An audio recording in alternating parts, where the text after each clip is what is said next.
Okay. Thank you for the introduction. Um as yeah, First of all, I'd like to thank the Texas HCI group for organizing this wonderful seminar and also giving me the opportunity to share my work. Today, I will talk about my recent work on designing interventions that improves psychological well-being of content moderators online. And this work is done in collaboration with Brandon Dang and Dr. Matthew Rees, who's also my advisor. This work is going to appear on the proceedings of AAA Conference on Human Computation. There's an online copy available on Dr. Lee's publication website. Functional content moderation, as Columbia Journalism Review puts it, is a $1 billion problem for online platforms. The social media platforms often are the hubs that encourages user-generated content. However, there are some contents that are unacceptable or may cause harm. For example, pornography and nudity, depiction of violence, hate speech, misinformation, etc. Now, what is considered acceptable varies from platform to platform as well as geographic region to region. There is often a strong overlap, but there are also notable differences across. There are also issues in terms of free speech versus content moderation and the process in terms of content removal and often user appeal and remediation. To get a sense of the problem, Facebook reportedly have removed 107.5 million user posts in the first quarter of 2020 alone. And such content include different types such as adult nudity, violence, bullying, and even suicide and self-injury. YouTube has also removed over 5 million unacceptable videos in the last quarter of 2019 alone. So ideally, we could rely on machine learning algorithms to automatically detect problematic user-generated content. But there is a caveat. The high accuracy requirement is a crucial part of content moderation task because these platforms impact what happens on these platforms impact the real world and also has potential to cause harm in several ways to its users. There is also a high cost of error involved with getting this content moderation decisions wrong. There is a question of subjective judgment for content moderation, especially if there are certain boundary cases about what kind of content goes online. Additionally, there is a constantly evolving policies for all these different platforms to decide which content they will moderate actively in terms of remaining on their platform. The literature says that intelligent systems in practice are nearly always human-machine collaboration or heteromations. And content moderation is not an exception to that. Evidently, a large volume of these moderated contents needs human review. To get a sense of how large, we see that Facebook has nearly 15,000 moderators working and YouTube has 10,000 moderators working from them. And these are from only the publicly available numbers. So there are several implications on the moderator itself due to handling such a large volume by such a small workforce. And the prolonged exposure for an entire workday, the moderators look at potentially thousands of disturbing images. Unfortunately, it is now well documented through extensive reporting and litigation that such exposure can cause several levels of psychological impact, such as post-traumatic stress disorder, depression, and anxiety. There is also an additional source of stress that comes from the volume quota or the work performance requirement. Similar to call center requirements, moderator performance is often measured on how fast, how accurate, and how many items they can go through in their workday.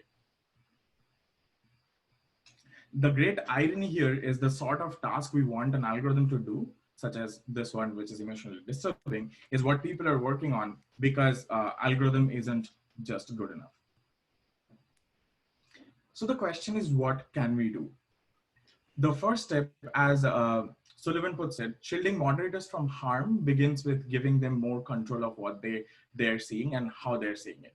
So just the existence of such control perhaps helps. As you can see in the image, this is from Facebook, where you could choose what kind of blurring or what kind of interventions that you will experience from the user end. However, the question is, we don't know how much exposure is too much. The other trade-off is the other challenge is finding this trade-off between ensuring moderator well-being and handling this large scale of content moderation volume, and also trying to maintain the productivity so that the users feel safe on being on these platforms as well.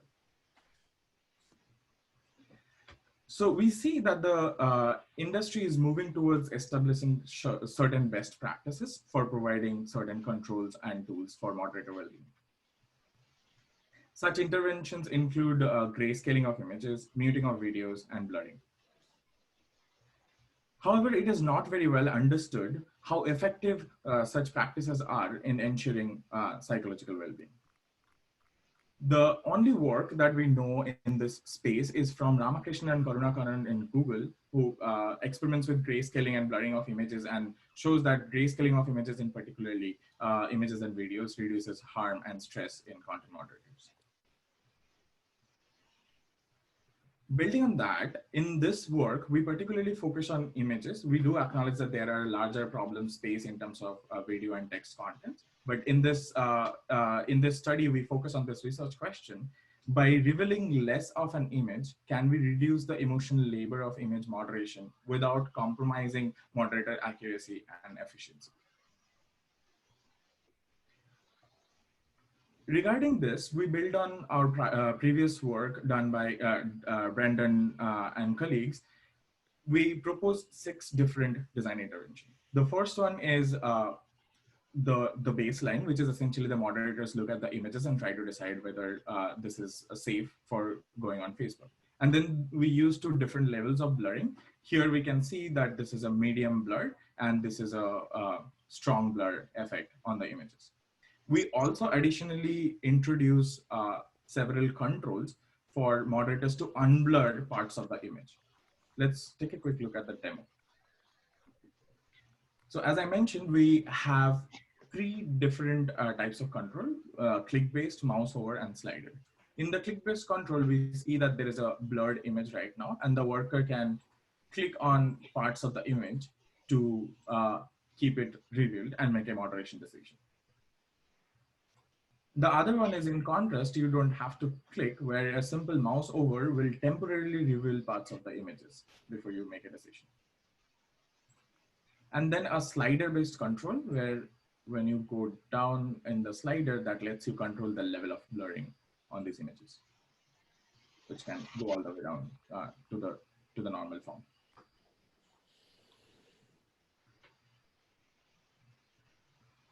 So for this study, we first collect a set of images from Google, and then we use the Facebook and Odesk classification rules in order to prepare our data set and classify images in several categories. I will describe those categories in my next slide. We designed a study for Amazon Mechanical Turk workers to develop a survey. Additionally, we developed a survey to measure worker well-being. After approval from IRB, we run through experiment and analysis. So looking at the data set, we have 2 different orthogonal categories that we looked at. The first one is 2 different types of unsafe content versus safe content. And in the unsafe content, we have sex and nudity and graphic content, which depicts violence. And the other category is realistic versus synthetic, where we have real human or animals in the picture, and the synthetic part is either it's a drawing or a cartoon. We have collected overall 785 images for the purpose of this study. This is the interface from the human intelligence task. We provide one image to the user based on the group of the design they belong to. We ask them which category best describe this image, and as you can see, this is from the click intervention. You may click parts of the image to unblur it. And we ask these 4 different questions: graphic content, safe for general audience, sex and nudity, and other. We just leave the other option to just in case we have any discrepancy in the data set. The second question we ask is, does this image look like a photograph of a real person or an animal? And the third question is, Imagine you are a professional moderator on Facebook. Would you approve this image to be posted on the platform in US unblurred?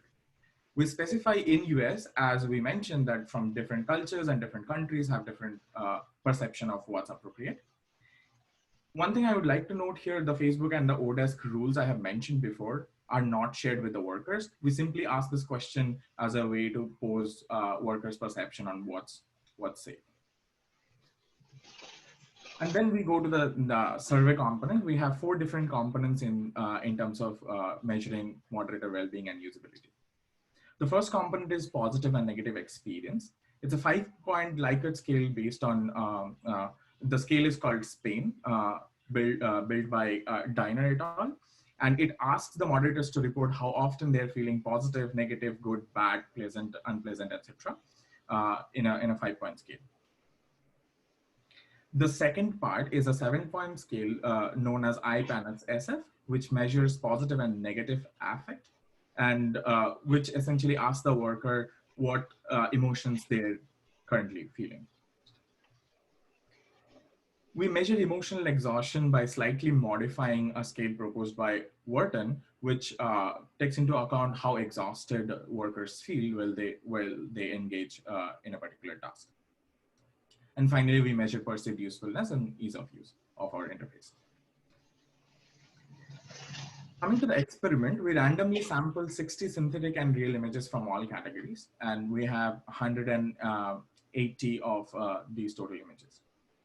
We divide them into groups of 9 with 1:1:1 ratio across sex and nudity, graphic content, and safe content.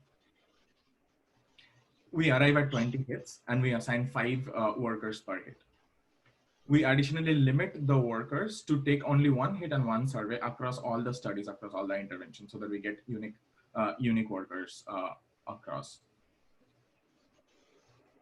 In order to ensure quality data, we filter the MTech participants at a 98% approval rate, and they needed to have submitted at least 300 plus hits before they accept our task. We see that there is a 14 minutes completion time. So at the rate of $7.25 per hour, we pay the workers $1.71 for this study. We look at the results from 2 different perspectives: performance. Under the performance perspective, we look at worker accuracy, the time taken to complete the task, the effort needed. To measure effort, we collect interaction data in terms of the number of clicks required and the number of mouse movement that has been done by a worker before they submit their moderation decision. In terms of well-being, we look at worker comfort, which is essentially we ask workers to report how comfortable do they feel while working on this task. We report workers' negative and positive experience, affect, emotional exhaustion, and finally usefulness. So first we look at the accuracy metric. We see that as we introduce more blurring, intuitively so, the accuracy numbers decreases. However, when we introduce back interactive controls where workers could unblur parts of the image, the accuracy is comparable to the baseline. We also see that the time taken in the task is not very different across, and a statistical significance test confirms that there is no significant difference across these interventions.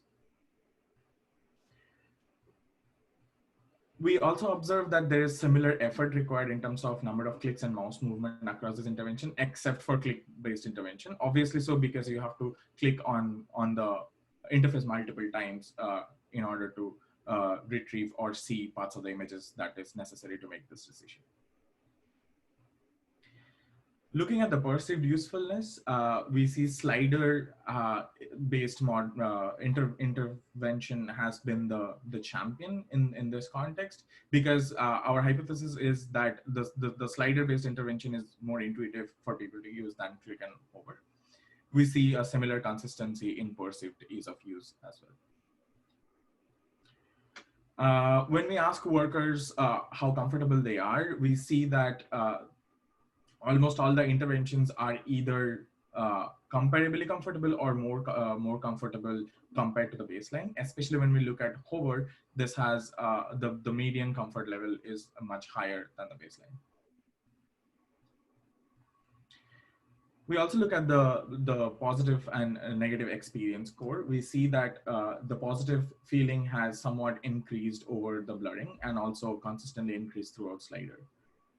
And when we closely look at the overall positive and negative experience, we see that all intervention except for click has given a overall positive experience, and click has reduced positive experience because of worker frustration in terms of clicking on uh, clicking on items multiple times before they can make a decision. Now we look at overall emotional exhaustion. We see that these are negatively framed questions, so lower is better, and we see that hover has the least emotional exhaustion across all 5 out of 6 questions that we ask to the workers. Uh, we also see that there is an increase in mean positive effect with increasing level of blur, and that stays consistent for the slider as well. To take a closer look, the upper half of this graph are the negative affect words, and the lower half is the positive affect. And we see that for the negative affect, things are sort of together in the same region, but for the positive affect, we see that slider has shown to be one of the preferred ones, followed by fixed blur and hover. To look at a quick summary of the overall results, we look at two different aspects, operational and well-being. Under operational, we see performance, which does not get impacted much, except for fixed blurring. That's why we avoided fixed blurring out of this comparison, because sacrificing accuracy is simply not good enough for adoption. And then we look at efforts where we can eliminate click-based intervention, because the effort required for workers to arrive at a decision and essentially increases. Our usability champion is slider and slightly higher than hover. Now, when we go to well-being, we see that hover is the highest comfort level for the workers. In terms of positive experience, slider is slightly higher than hover, and in negative, hover is champion. In negative exhaustion, hover is the champion, and this is the well-being metric where we see statistically significant result. And in the affect category, we see that slider is slightly higher than hover and almost same as click. So based on this overview, we see that slider and hover are both top performers. However, hover shows significantly low emotional exhaustion, as I mentioned, with comparatively high accuracy with respect to the slide-based design. So if the key goal is to keep accuracy intact and reduce emotional impact on users, we recommend the hover design for adoption. To conclude, the contributions we make is we propose and extensively evaluate intervention that improves moderator well-being.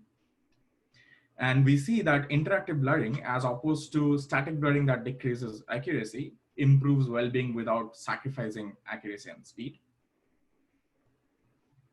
In the future work, we are looking at qualitative analysis, qualitatively analyzing worker comments on these content moderation tasks. We are also exploring the idea of intelligently unblurring parts of it using explainable machine learning. And we also aim to improve and build an early warning system for severity indicator. So telling workers beforehand if they are going to look at a severe content reduces their emotional impact. So finally, I would like to thank you, the UT Austin IRB, for approving this study, and Good Systems, UT Good Systems, and the Micron Foundation for funding for my work. And thank you all of you for being patient and having me for this talk. I'd like any questions.